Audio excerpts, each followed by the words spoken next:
Hello learners, welcome to educational channel. इस educational channel पर मैं आप लोगों को एनटीए नेट एजुकेशन पेपर 2 की हर एक यूनिट कराती हूँ। आज हम लोग Taylorism that means unit 9 section A की अकॉर्डिंग टेलरिज्म के बारे में स्टडी करेंगे, जो कि साइंटिफिक मैनेजमेंट है। तो चलिए टेलरिज्म की जो साइंटिफिक मैनेजमेंट के ऊपर थ्योरी है उसके बारे में जानते हैं। फर्स्ट ऑफ ऑल प्रिंसिपल को देखेंगे। 4 प्रिंसिपल्स होती है। The first principle is that science not rule of thumb, मतलब यहाँ पर आप किसी भी रूल्स को अप्लाई करने से पहले उसकी जज करो कि वो साइंटिफिक है या नहीं। ठीक है, कोई भी रूल्स को बोलेगा कि ये रूल्स कर लो, आप उस रूल्स को आग बांध करके इम्पोज मत करो। ठीक है, जैसे कि अगर कोई भी बोला कि स्टूडेंट की परफॉर्मेंस, ठीक है, मैं यहाँ पर एजुकेशन से रिलेटेड एग्जांपल्स दे रही हूँ। स्टूडेंट्स की परफॉर्मेंस इंक्रीज करने के लिए आपको स्टूडेंट्स के ऊपर ही इम्पोज करना होगा। स्टूडेंट्स की परफॉर्मेंस लो का मतलब स्टूडेंट का ही प्रॉब्लम है। ठीक है, तो इसके लिए स्टूडेंट को पनिश करो, तब देखना धीरे धीरे स्टूडेंट की जो परफॉर्मेंस है वो भी इंक्रीज हो जाएगा। अगर कोई ये रूल्स बताएगा, क्या आप इसको इम्प्लीमेंट कर दोगे? नहीं। आप क्या करेंगे? रूल्स को देखेंगे, जज करेंगे, देखेंगे कि ये साइंटिफिक है या नहीं। अगर साइंटिफिक होगा तभी आप इम्प्लीमेंट करेंगे, नहीं तो नहीं करेंगे। राइट। सो बेसिकली यहाँ पर वही चीज है कि यहाँ पर साइंटिफिकली हमें जज करके उसको इम्प्लीमेंट करना चाहिए, ना तो कोई भी अथॉरिटी बोलेगा यही रूल्स है इसको ही इम्प्लीमेंट करो, ऐसा ना करके आप उसको जज करो साइंटिफिकली। नेक्स्ट है हार्मोनी, मतलब यहाँ पर एक साथ मिलजुल कर यूनिटी के साथ, हार्मोनी के साथ, ब्रदरहुड रिलेशनशिप के साथ आपको यहाँ पर काम करना होगा। कोई भी डिस्क्रिमिनेशन या फिर कोई भी खुद की स्वार्थ को नहीं देखेगा। ठीक है, यहाँ पर आपको एक साथ काम करना है। नेक्स्ट क्या है? कोऑपरेशन। कोऑपरेशन मीन्स एक दूसरे को यहाँ पर हेल्प करना या फिर दोनों काम को एक साथ लिंक करके करना। सो कोऑपरेटिवली काम करना होगा। नेक्स्ट है development of the worker to their greatest efficiency and the prosperity. That means यहाँ पर हर एक वर्कर को ट्रेनिंग देना होगा। ठीक है, देखिए हमारी सोसाइटी डायनामिक है। आज कोई टेक्नोलॉजी आ रही है, 10 दिन बाद और एक टेक्नोलॉजी, न्यू टेक्नोलॉजी आएगी। तो यहाँ पर हर एक समय पर ट्रेनिंग देना होगा हमारी वर्कर्स को, तभी हमारी जो काम है वो इफेक्टिवली एंड एफिशिएंटली हो सकेंगे। नेक्स्ट हम लोग टेक्निक को पढ़ेंगे।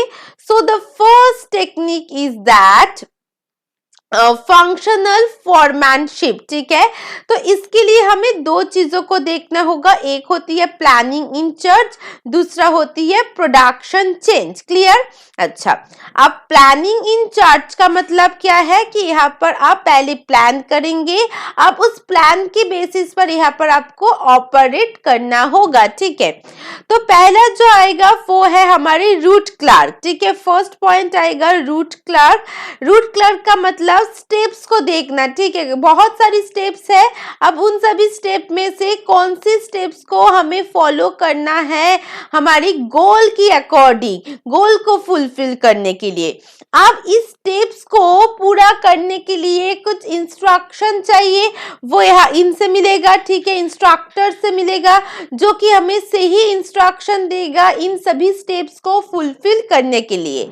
अब नेक्स्ट क्या होगा हमारी, ये आगे सेकेंड, ये आगे, ये होगा हमारी थर्ड। मैं बताती हूँ क्यों ऐसा होगा। नेक्स्ट क्या है? T for time. ठीक है, TIME, time and cost. Time and cost का मतलब कम समय पर कम खर्च में गोल को फुलफिल किया जाए, इस हिसाब से प्लान करना होगा। एंड फोर्थ होगा आपकी डिसिप्लिन। अच्छा, डिसिप्लिन का मतलब यहाँ पर ठीक से रूल्स रेगुलेशन, मतलब कि आपको यहाँ पर हर एक स्टेप्स को हर एक सीक्वेंसली ऑर्डरली यहाँ पर मेंटेन करना होगा। कोऑपरेटिव मतलब यहाँ पर हर एक चीज डिसिप्लिन के अकॉर्डिंग होगा। क्लियर? अच्छा, मैंने यहाँ पर सीरियल वाइज इसीलिए नहीं लिखा है क्योंकि देखिए अगर आप लोग इसको एक लाइन से याद रख सकते हो, जैसे कि डर्टी गर्ल, मतलब जो गर्ल्स है वो बहुत ही अनक्लीन है, डर्टी है, ठीक है। सो इसलिए मैंने इसको इस हिसाब से लिखा है जिसके थ्रू आप लोगों को याद आ जाएगा, डर्टी गर्ल, जहां पर वाई कुछ नहीं होगा और यहाँ पर एल कुछ नहीं होगा, ठीक है। तो देखिए, D for discipline, I for आपकी इंस्ट्रक्शन, आर फॉर आपकी route clerk and T for आपकी टाइम एंड कॉस्ट हो जाएगा।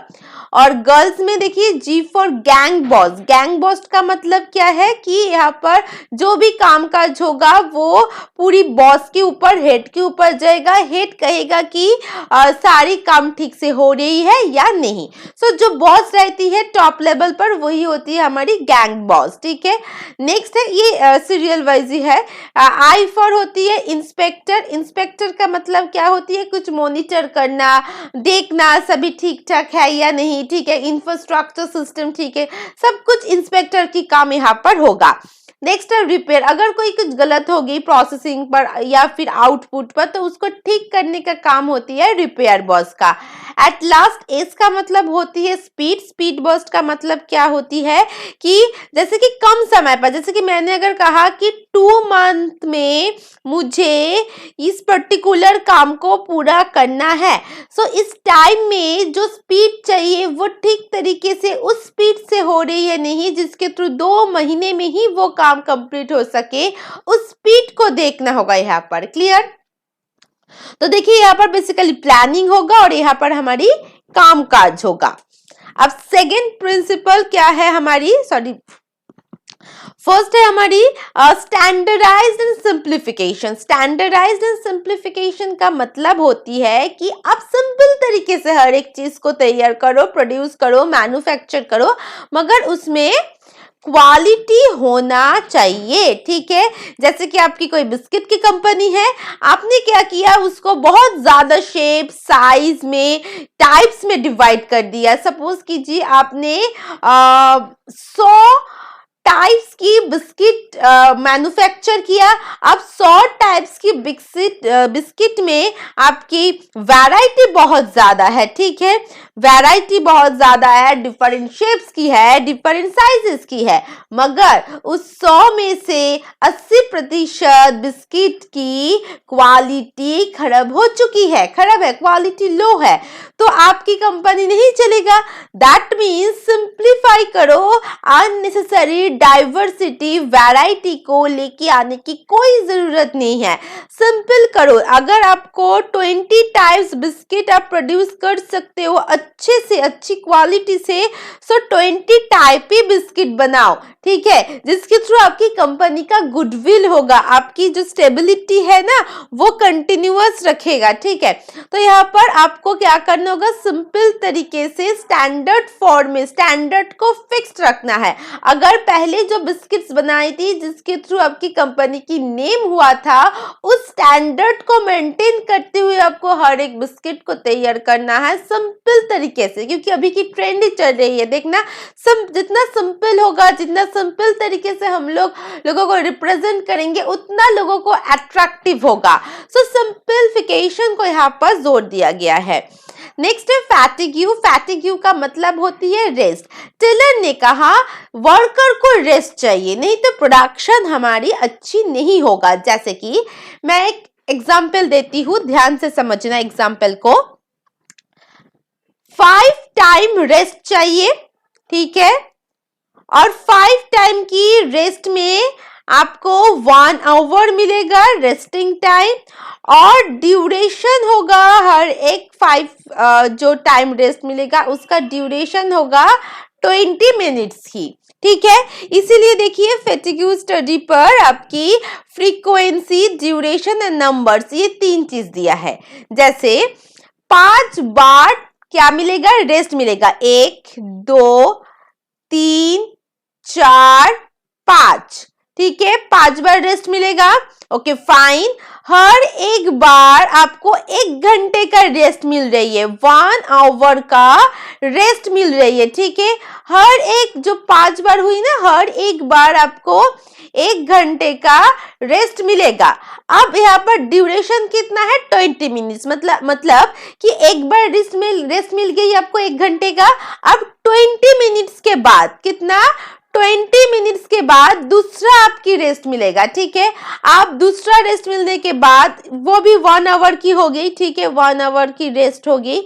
आप दूसरा रेस्ट मिलने के बाद फिर से 20 मिनट्स की ड्यूरेशन होगा। अब 20 मिनट्स के बाद फिर से और एक रेस्ट मिलेगा, वो भी 1 आवर की होगा। अब नेक्स्ट तीसरे के बाद जो चौथा आती है वो भी 20 मिनट्स के बाद मिलेगा, वो भी 1 आवर की होगा। नेक्स्ट 20 मिनट्स के बाद आपको लास्ट रेस्ट मिलेगा, वो भी आपकी 1 आवर की होगा, ठीक है। तो ड्यूरेशन हमारी कितना होगी, 20 मिनट्स। फ्रीक्वेंसी का मतलब कितने घंटे का आपको रेस्ट मिल रही है, 1 घंटे का रेस्ट मिल रही है, ठीक है। यहाँ पर सो फ्रीक्वेंसी हो गई। नंबर, कितने नंबर मिल रही है, 5 बार मिल रही है, ठीक है। सो 5 नंबर्स मिल रही है। तो यहाँ पर फ्रीक्वेंसी होगा कितना घंटे का आपको रेस्ट मिलेगा, कि ड्यूरेशन का मतलब what is the gapping period, और कितना नंबर, विच नंबर आपको यहाँ पर रेस्ट मिल रही है। जैसे कि मैंने यहाँ पर 5 बताया तो 5 numbers of the rest interval. Clear. Time study, time study का मतलब क्या होती है कि आपको यहाँ पर देखना होगा कि कम समय पर अच्छे से काम हो सके, फिक्स स्टैंडर्ड टाइम, ठीक है। यहाँ पर फिक्स स्टैंडर्ड टाइम, जैसे कि देखना प्रिंसिपल्स जो हम लोगों ने पहले प्रिंसिपल्स पर स्टडी, सॉरी प्रिंसिपल्स मैं कह रही हूँ, टेक्निक पर जो फर्स्ट स्टडी किए थे प्लानिंग इन चर्च में, ठीक है। प्लानिंग इन चर्च में क्या था, कम समय में कम खर्च में पूरा करना, उसके लिए जितना स्पीड हो सके उस स्पीड्स को देखना। तो वही चीज देखिए कि टाइम स्टडी पर क्या है कि आपको टाइम को देखना होगा कि कितने टाइम पर आप किसी पर्टिकुलर काम को पूरा कर सकते हो, तो उस टाइम को आपको यहाँ पर फिक्स्ड करना होगा, ठीक है। नेक्स्ट क्या है, मोशन स्टडी। मोशन स्टडी का मतलब क्या होती है, कितनी मोशंस आप बहुत ही अच्छे से, बहुत ही गतिशील वे में कम कर रहे हो, ठीक है, उसको देखना। इसीलिए आप गतिशील वे में कम कर सको, फ्लुएंटली कम कर सको, इसके लिए क्या करना होगा, जो अनवांटेड वेस्टेज मूवमेंट होती है या फिर अनवांटेड प्रोडक्शन मूवमेंट होती है उसको रिमूव करना। जैसे कि सपोज कीजिए आपकी ये एक डिपार्टमेंट है, ठीक है, बिस्किट की एग्जांपल दे रही थी ना, इसलिए बिस्किट ही मैं बोल रही हूँ, बिस्किट की कोई कंपनी है, ठीक है। सो यहाँ पर आपकी मटेरियल्स है, ठीक है, और यहाँ पर आपकी मशीन्स है।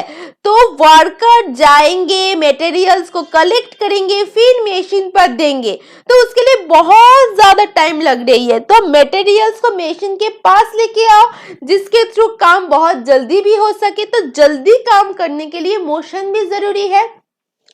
तो जो अनवांटेड वेस्टेज मूवमेंट होती है, अनप्रोडक्टिव मूवमेंट्स होती है, उसको रिमूव करना आपको होगा।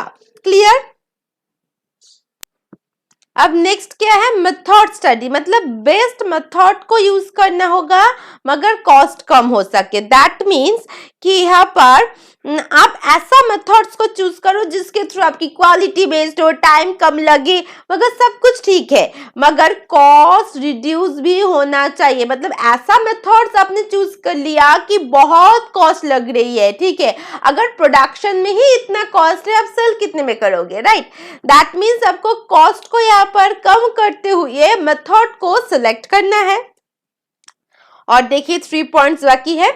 फर्स्ट क्या है, differentiate piece wage system. That means कि आप जब भी वर्कर्स को सैलरी देंगे तो वो नंबर ऑफ पीसेस में होना चाहिए, ठीक है।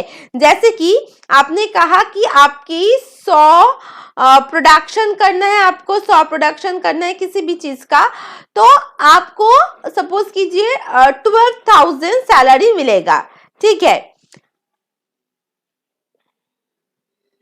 12,000 सैलरी मिलेगा। अब अगर आपने 100 से ज्यादा किया, सपोज कीजिए 200 या फिर 120, ठीक है, 120 प्रोडक्शन कर लिया तो आपको 12,000 से ज्यादा मिलेगा, ठीक है। अगर आपने 100 से कम किया तो आपको क्या करना होगा, आपकी जो सैलरी है वो भी कट हो जाएगा। तो यहाँ पर नंबर ऑफ पीसेस के अकॉर्डिंग आप पेमेंट देंगे। नेक्स्ट क्या है, वर्क स्टडी। वर्क स्टडी पर क्या होती है, जितना भी अभी तक जो भी हम लोग टेक्निक को यूज किया, सभी टेक्निक को एक साथ मिलाकर हम लोग वर्क स्टडी कहते हैं, ठीक है। नेक्स्ट है मेंटल रिवॉल्यूशन, मतलब आपको मेंटली आपकी थिंकिंग प्रोसीड्यूर को चेंज करना होगा। आप किसी ऑर्गेनाइजेशन का मालिक है, इसीलिए आपकी रूल्स को, मतलब थंब ऑफ रूल्स जो मैंने कहा था, रूल ऑफ थम्स, कि आपकी जो भी रूल्स है वही सबको मानकर चलना होगा। That not necessary. आप क्या करेंगे, हार्मोनी के साथ कोऑपरेटिवली काम कीजिए, सबको एज ए फैमिली मेंबर सोच के काम कीजिए, ठीक है। आपकी जो मेंटल एटीट्यूड है उसको चेंज करना होगा, आपको ऑर्गेनाइजेशन में चेंज लेके आना होगा। आप एज ए फैमिली मेंबर काम कीजिए, हार्मोनी के साथ काम कीजिए, साइंटिफिकली काम कीजिए। दैट मीन्स आपकी मेंटल जो प्रोसीड्यूर या फिर आप जो भी शेल बना लिया है आपकी चारों ओर, उस शेल को तोड़ने के लिए जो मेंटल चेंज होना चाहिए, उस चेंज को यहाँ पर लेके आना होगा। क्लियर? तो लर्नर्स देखिए कितना इजी तरीके से हम लोग टेलर की थ्योरी पढ़ चुके हैं। अगर लेसन अच्छे लगते तो प्लीज लाइक कीजिए, शेयर कीजिए, और जो न्यू सब्सक्राइबर्स है वो भी सब्सक्राइब कर दीजिए, ठीक है।